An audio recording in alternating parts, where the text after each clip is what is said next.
Shalom a todos y bienvenidos a la Parashá de esta semana, la cual se llama Bamidbar, que en español significa en el desierto.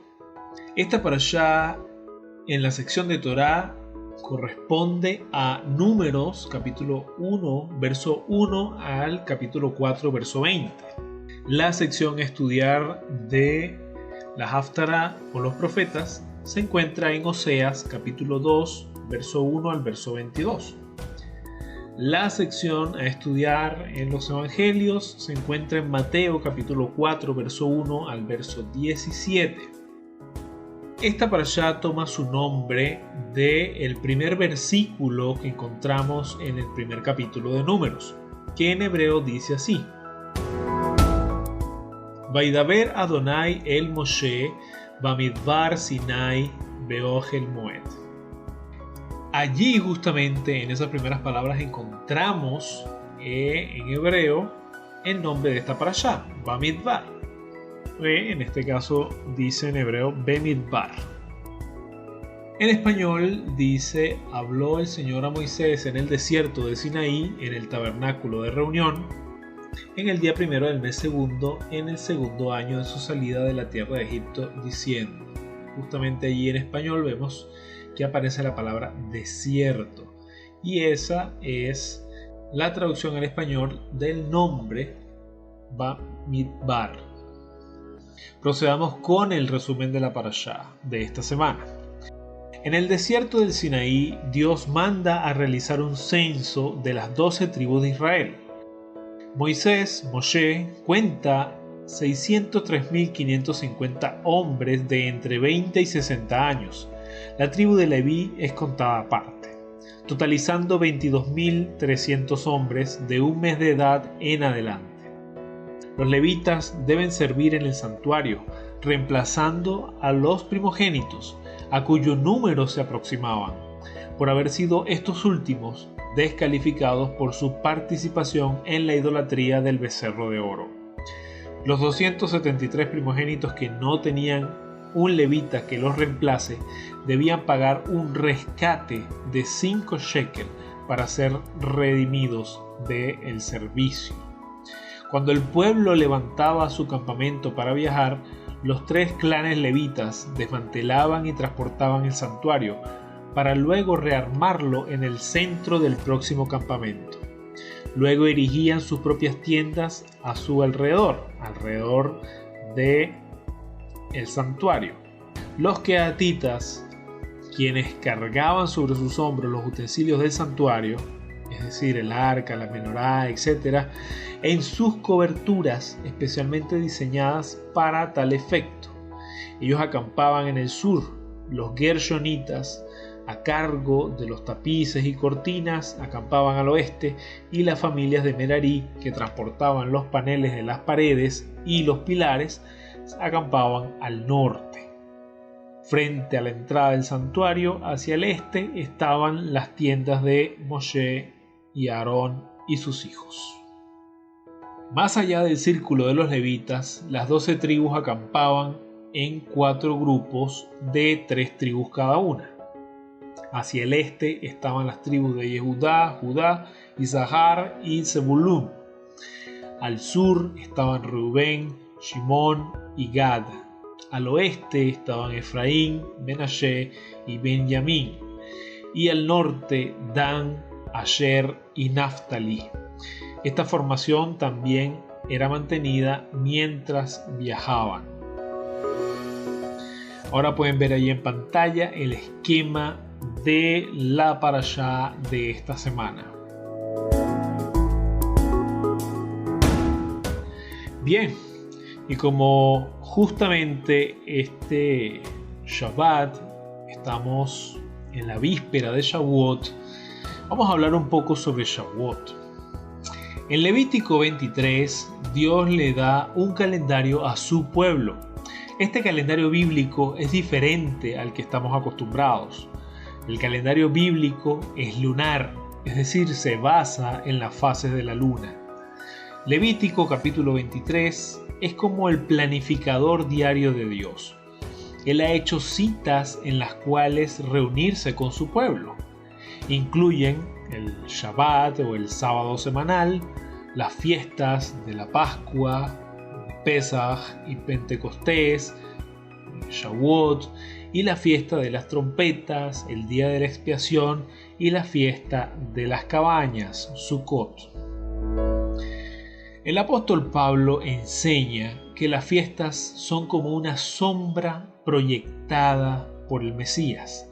Lo podemos leer en Colosenses capítulo 2, versos 16 al 17. Eso significa que cada uno de los tiempos señalados por Dios debe enseñarnos algo acerca del Mesías. Sin embargo, Dios no se refiere a estas fiestas como festivales judíos o fiestas judías. El Eterno se refiere a ellas como mis tiempos señalados. Son los días santos de Dios. Entonces Pablo pregunta, ¿es Dios Dios solamente de los judíos? ¿No es Dios también de los gentiles? Sí, también de los gentiles. Eso lo podemos leer en Romanos capítulo 3, verso 29. La Biblia nunca ofreció a los cristianos gentiles días festivos alternativos. Decir que no se espera que los creyentes gentiles guarden los tiempos señalados por Dios es lo mismo que decir que se supone que los creyentes gentiles no deben tener días santos o días de adoración. Ni los evangelios ni las epístolas conceden a los creyentes gentiles sus propias fiestas especiales. Es decir, son las fiestas de Dios las que también deberían guardar los gentiles, ya que Dios no se refiere a ellas como las fiestas de los judíos, sino, como ya se indicó anteriormente, son los tiempos señalados de Dios. Shavuot, también conocida en español como la fiesta de las semanas, se celebra 7 semanas después de Pascua, dado que la cuenta de este periodo, que se llama en hebreo Sefirat HaOmer, comienza en la segunda noche de Pesaj. Por lo tanto, siguiendo la palabra griega para 50, también se hace referencia a veces a Shavuot como Pentecostés. Shavuot se ha identificado durante mucho tiempo también con la entrega de la Torá en el monte Sinaí. Shavuot combina entonces dos celebraciones religiosas principales.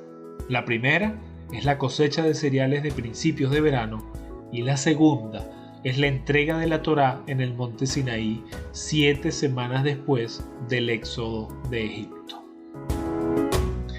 Y bien, este es el resumen que podemos identificar en este material de esta parashá de la semana, además de que es necesario haber hablado un poco sobre Shavuot.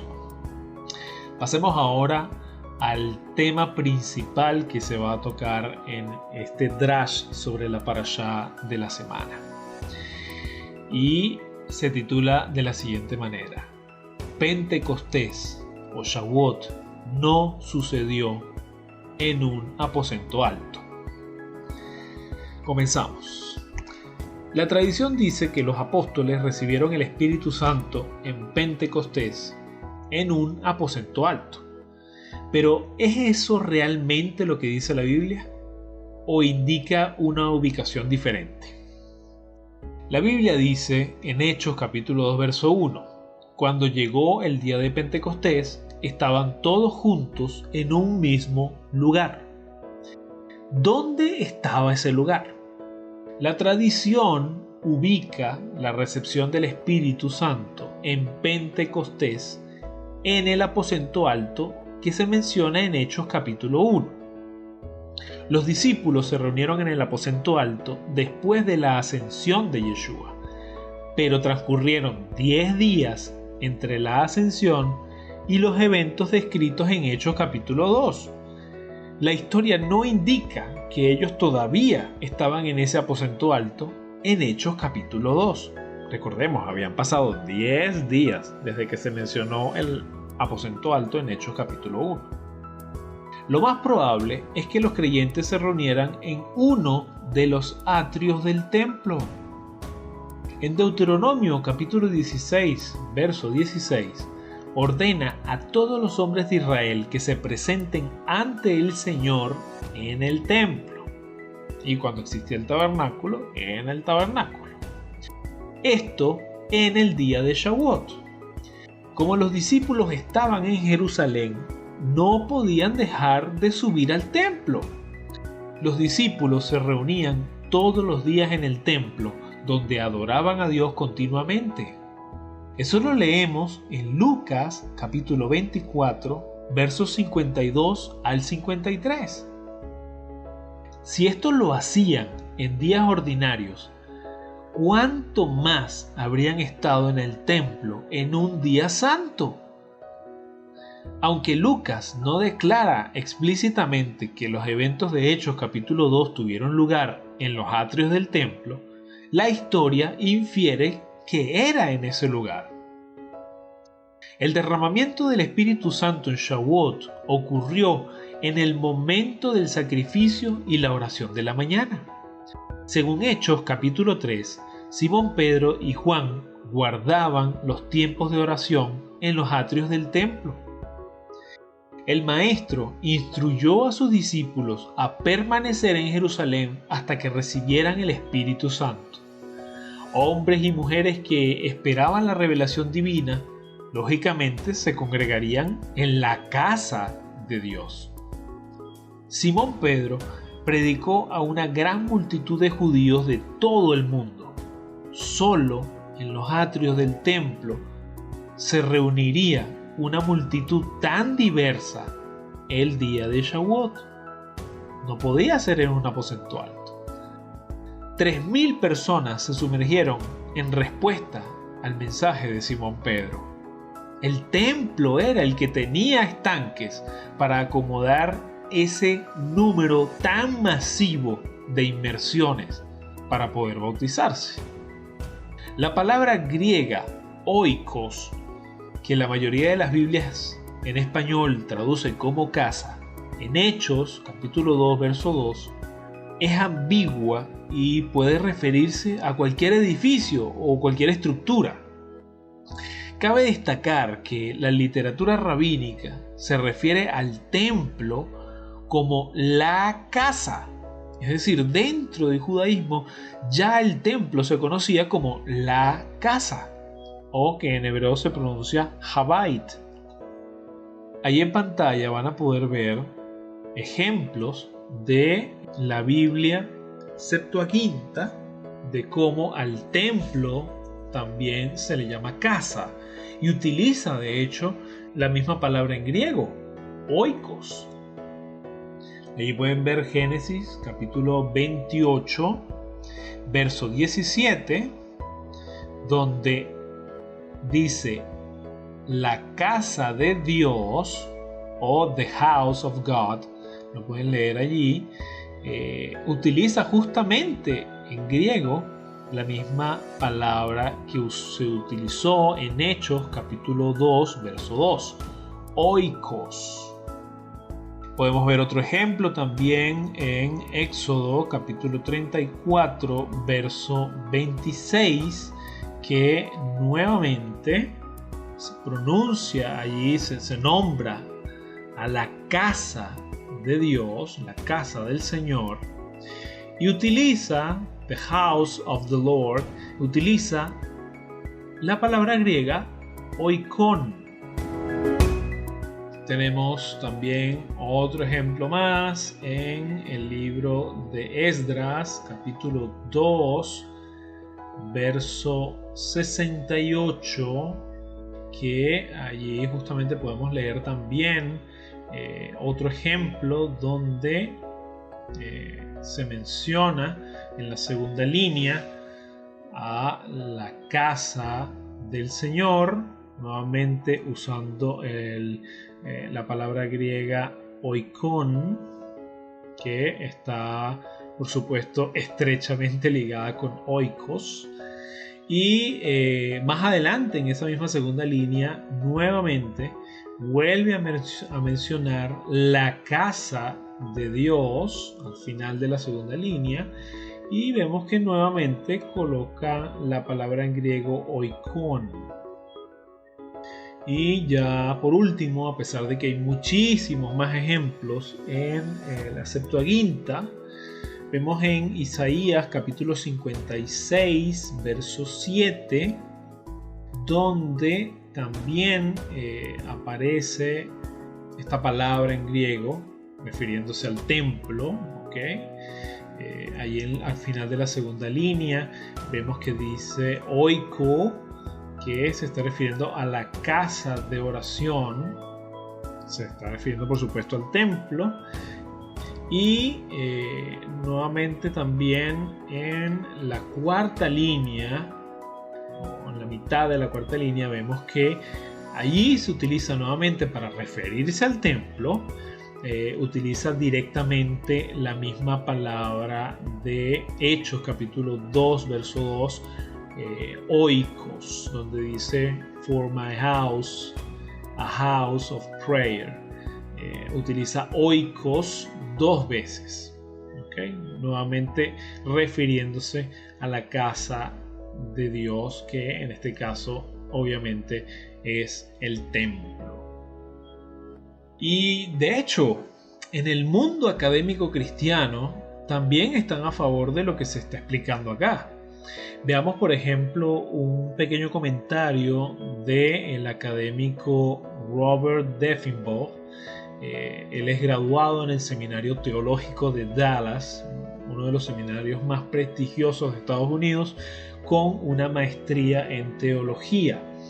Y justamente él comenta sobre ese sitio donde ellos estaban reunidos y dice lo siguiente: mientras que los discípulos y algunos otros pasaban mucho tiempo en el aposento alto, también pasaban mucho tiempo en el templo. Ellos parecían alternar de un lugar a otro. Sin duda, se retiraban al aposento alto por la noche y pasaban parte del día en el templo. Esas son palabras de un académico cristiano que concuerda perfectamente con lo que estamos explicando en este estudio. Entonces, toda esta evidencia apunta a la misma conclusión.